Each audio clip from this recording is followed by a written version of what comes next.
যেটাতে আমি একটার উপর রিসার্চ করছি সেইটাই ও করছে। তো হ্যালো গাইস, আমরা আজকে ওয়াটার পার্ক যাচ্ছি, চলো তোমরাও সাথে থাকো, ঠিক আছে? দেখাচ্ছি প্যানোরামা ওয়াটার পার্ক কেমন হয়।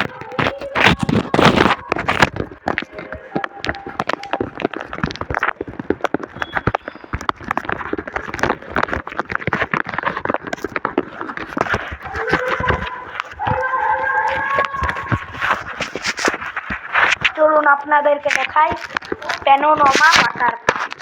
এই যে আপনি বসে আছেন, চোখটা বন্ধ করে দিলেন, চলো তো দেখা যাক প্যানোরামা। এই যে ওয়াটার পার্ক, এখানে সব টিউব আছে। এই যে panorama water park, panorama water park. এই যে এইটা হলো আমাদের প্যানোরামা ওয়াটার পার্ক। এই ওয়াটার পার্ক জানেন কত সুন্দর এই ওয়াটার পার্কটা।